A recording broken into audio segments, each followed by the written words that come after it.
Don't try that. Excuse me. Pizza burp. Can't vlog the pizza. It's too good. Sorry. When you find a really good still, you have to, you know, a very good gem, you have to keep it secret. Alright. I mean, it's super hot. There we go. And you can get these at 7-Eleven.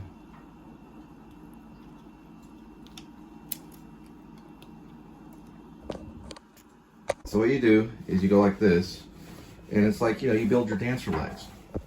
Then like this, you switch it like that. I was taught this by some female ballet dancers. And it's better than a mop at times. You get it? And then you just go like 1 and 2 and 3 and, right? And then just kind of like whatever, because there's always jazz or modern dance. And then you just kind of mop the floor.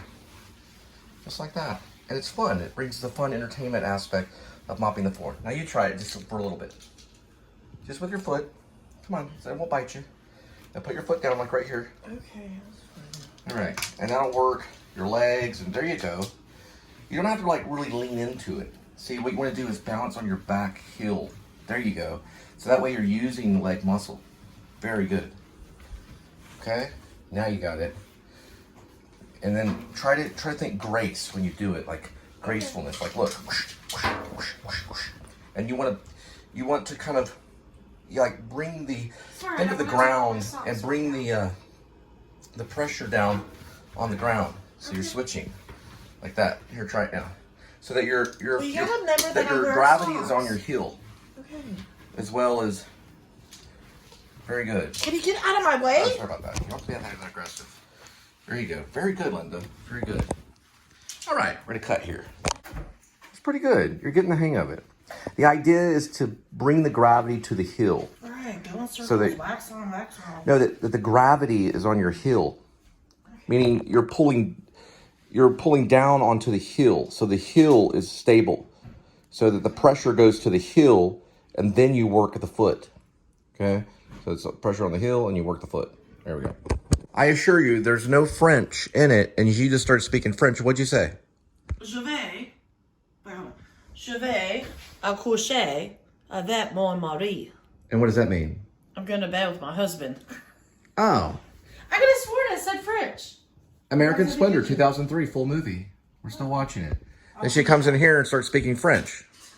I heard French. Merci. Au revoir. And she's making pizza. Can't vlog the pizza. It's too good to vlog. It's top secret. All right. We're going to seriously cut here. All right. So she's looking for 46:5 on Psalms. It means that God is capable and we are not. So God is capable of like everything. It says that God is within her and she shall not fall.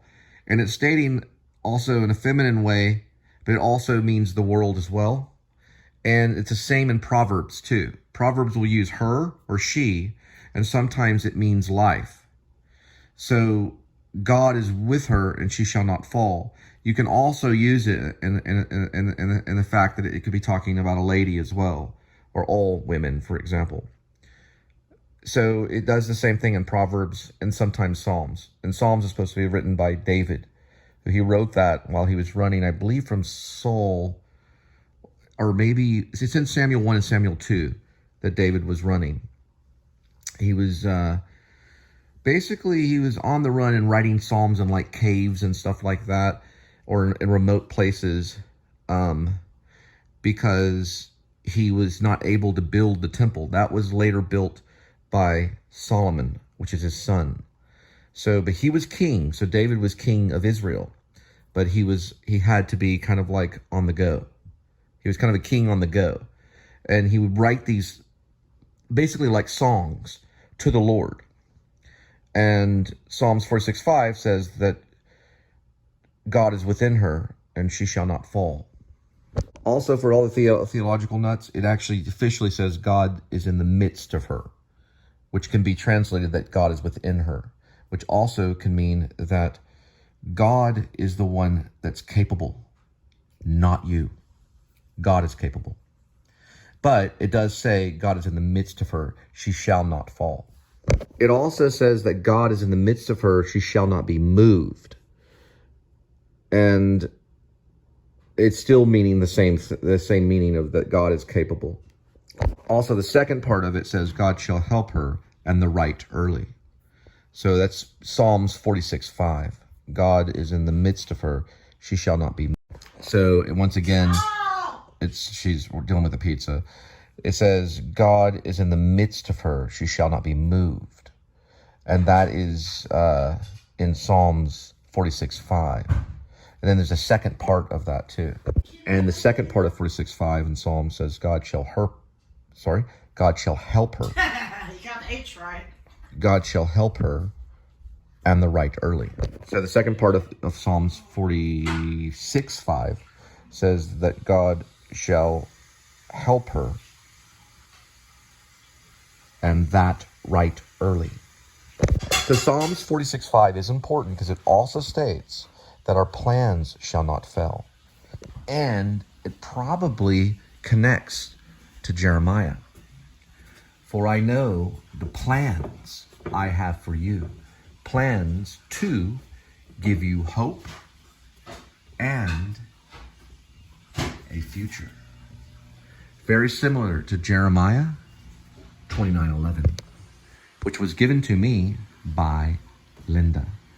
And Linda also gave me that.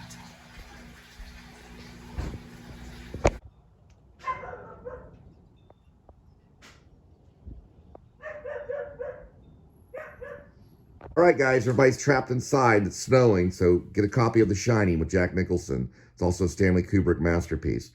Get your ceiling fan running and take your thermostat about 3 steps 3 degrees. lower. Yeah. So instead of putting it on 75, put it on 73. Have a good night and a good day. Enjoy the snow.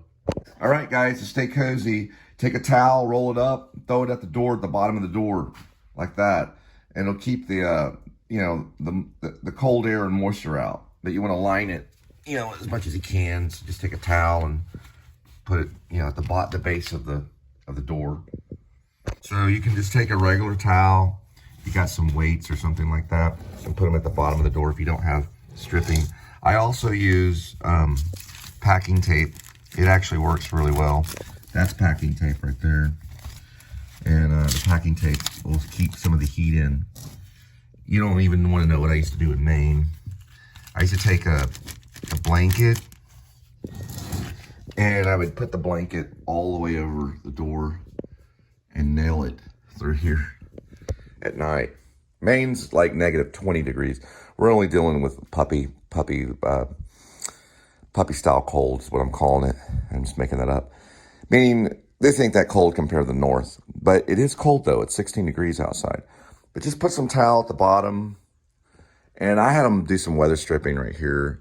Not completely. You can kind of tell the top. They couldn't do the top. I think or maybe they did do the top. They did the top somewhere. I don't know.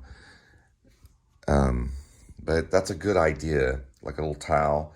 You can also put a towel on the top too, if you want to, or some. You can put tape, like packing tape. But it's good to have. It's good to have it.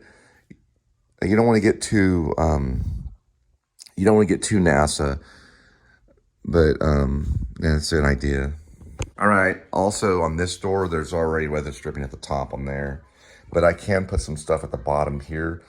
And that'll also keep the air from flowing. You obviously can see here that it needs better weather stripping here. But those are the two big ones, the front and the back door.